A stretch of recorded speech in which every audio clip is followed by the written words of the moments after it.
Ce soir, nous nous retrouvons autour de cette table pour discuter sur un sujet, passer les examens pendant le ramadan. Pour cela, nous avons invité des élèves qui ont expérimenté ça. Bienvenue à tous, sans plus attendre, commençons. Présentez-vous d'abord. Bonjour à tous, je suis très fière de votre invitation. Je suis Laoufi Hamza, je suis de l'Qiyam, première année secondaire. Honoré par cette invitation, ce chaleureux accueil, je me présente, Hadj Hamou Youssef, élève en première année secondaire. Merci pour cette invitation, j'espère que vous passez un très bon ramadan. Je suis Touar Amina, en première année lycée. Merci pour votre invitation. Je me présente, je suis Mejou Guimanel, une étudiante en Qiyam Hadariya en première année secondaire. Je suis très enchantée d'être ici. Je suis partie à l'UNESMA. Je suis en première année secondaire. Alors, commençons avec nos questions. Comment vivez-vous la période du jeûne pendant les examens? Certains élèves ressentent de la fatigue, du stress, et d'autres s'adaptent bien avec les examens au ramadan. D'accord, merci. D'autres propositions? Il est clair que le mois de Ramadan est aussi tutélaire de jeûne. Voilà pourquoi certains élèves trouvent certaines difficultés dans leurs examens en jeûnant. Mais par ailleurs, d'autres ne trouvent aucune difficulté. D'accord, merci beaucoup. Quels sont les défis que vous avez rencontrés? Alors, il y en a plusieurs, mais je vais vous donner des exemples. Par exemple, la migraine, surtout le matin. Après, durant les examens, on va sentir le manque d'énergie, c'est normal, on n'aura pas assez de sucre et tout. Et aussi, il y aura des difficultés, alors, on aura un manque d'énergie. Et voilà. Merci. D'autres problèmes que vous avez rencontrés? Personnellement, c'était le manque d'énergie et la fatigue presque tout le temps. Et ça a surtout affecté ma concentration vu que je n'arrivais pas vraiment à me concentrer sur mes examens. Je pense que c'est ça le plus grand défi de ce mois. D'accord. Même si le stress et le manque de concentration c'était un peu dur, c'est ça, c'est le plus grand défi. Je rejoins mes amis de leur vie et j'ajoute que la gestion du stress et la fatigue, c'est ça. Alors, merci beaucoup. Avez-vous déjà passé un examen en étant à jeun? Oui, j'ai déjà passé un examen en étant à jeun et je trouve que c'est plus difficile que de passer un examen lorsqu'on a pris un bon petit déjeuner et un bon café. À titre d'exemple, je pourrais peut-être citer les Olympiades que j'ai passées hier. C'était plus ou moins difficile par manque d'énergie, vu que nous n'arrivions pas à terminer le sujet. D'autres... On a passé beaucoup d'examens en jeûnant et on peut réussir facilement avec une bonne préparation. Oui, c'est vraiment ça. Pour moi, c'est une bonne raison. D'autres? Nisma, comme ça? Non. Alors, comment s'organiser pour bien réviser tout en respectant le temps? Je conseillerais surtout d'être genre médium. C'est ne pas trop réviser, mais ne pas réviser tout court. Il faut bien s'organiser, par exemple le matin. Le matin, quand on se réveille, on a à réviser les matières comme l'éducation islamique, l'éducation civique, l'histoire géo. Après le ftour, je conseillerais de réviser les matières scientifiques telles que les maths, les sciences et les physiques. Et si vous pouvez le faire un peu avant le sport, relire vos leçons d'histoire géo et ce type de matière. De cette manière, vous assurez d'avoir retenu avant le ftour et après.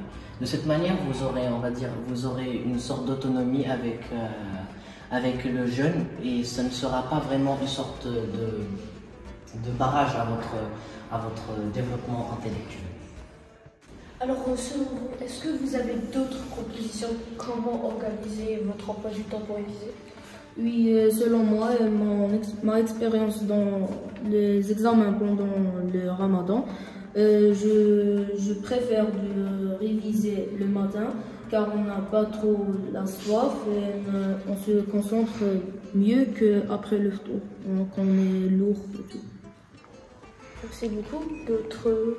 Oui, il faut organiser les révisions en fonction de l'énergie au maximum. Merci beaucoup. Moi, je trouve qu'il faut juste s'organiser, faire un programme, un emploi du temps afin de nous faciliter les choses. Et comme elle a dit aussi, Manel, par rapport à notre énergie qu'on a, et pour dépenser et tout. Merci beaucoup. Comme l'a souligné ma camarade, il est important de s'organiser à travers divers moyens tels que les emplois du temps. Aussi, il faut respecter les emplois du temps que nous avons préparés. Parce que dans le cas contraire, on se retrouvera à la case départ. On sera 3 fois plus fatigué qu'avant. Et en fin de compte, on n'aura rien fait. Alors, quels sont les aliments conseillés pour tenir toute la vie? Je conseillerais surtout les aliments riches en sels minéraux, aussi en sucre lent, par ailleurs le glucose complexe, tels que les dattes, les bananes, les mandarines. Prendre ça, ça aide à tenir toute une journée sans une journée en jeûne. Ça c'est très. En plus, ça a des bienfaits. Je rejoins mon camarade et je rajoute qu'il faut manger les protéines et s'hydrater énormément pour ne pas avoir la soif. Merci beaucoup à vous deux. Comment éviter la fatigue pendant cette période du ramadan? Je dirais que le secret reste de bien s'organiser. Si on est bien organisé, on est sûr de maximiser l'énergie qui est notre énergie pour éviter d'avoir des fatigues, des migraines, tout ce qui pourrait baisser notre taux de concentration pendant certains examens.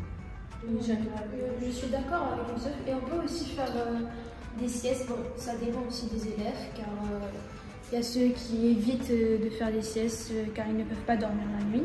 Mais ça peut aussi avoir des bénéfices sur nous, et on aura moins de fatigue pour réviser.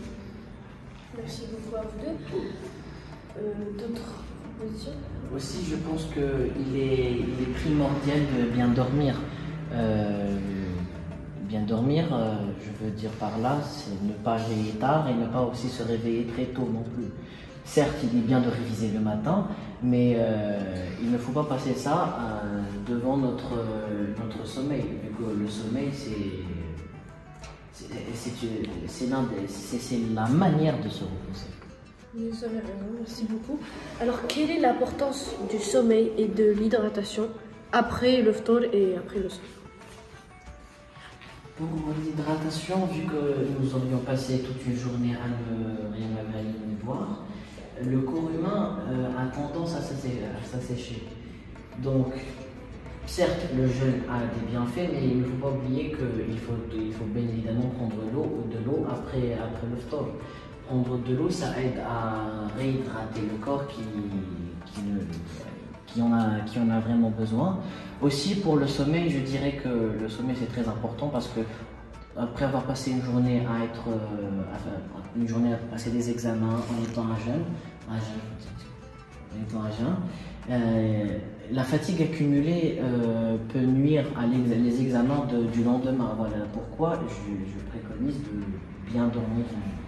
De cette manière, on évitera les fatigues accumulées et par ailleurs avoir de bons résultats. Merci beaucoup. Quelqu'un d'autre? Non. Alors, passons à la prochaine question. Comment la religion encourage-t-elle l'effort intellectuel et la patience? L'effort intellectuel et la patience sont au cœur de l'enseignement islamique.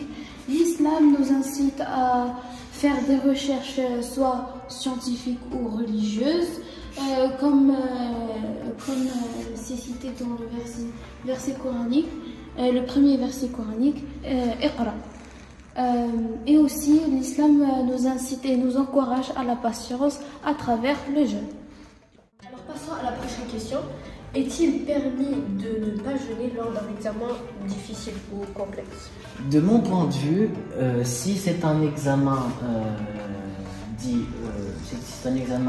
essentiel ou primordial tel que le bac, et si on est sûr que le jeûne peut nuire à nos résultats, on peut dire qu'il est bien permis de ne pas jeûner.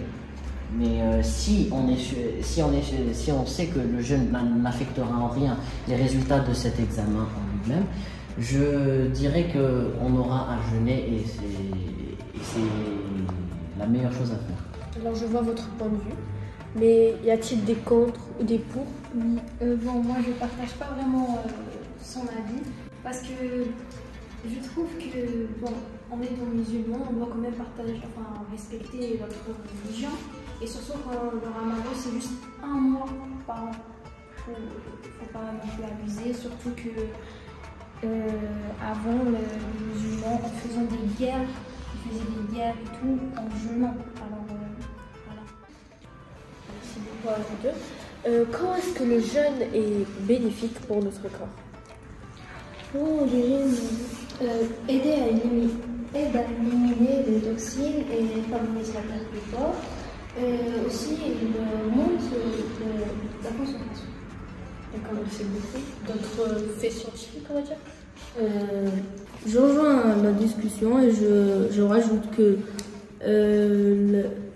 le jeûne nous aide à favoriser la perte de poids et même à purifier la purification du corps. Aussi, j'aimerais ajouter que l'effet du jeûne n'est pas que physique, il est aussi spirituel.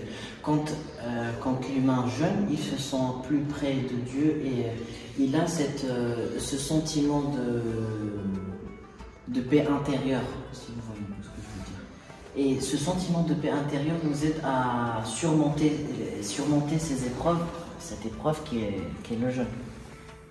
Oui, merci beaucoup. Merci beaucoup à toutes et à tous. Merci d'être là et d'avoir accepté cette invitation. Merci aussi à nos chers téléspectateurs d'avoir regardé cette émission jusqu'à sa fin.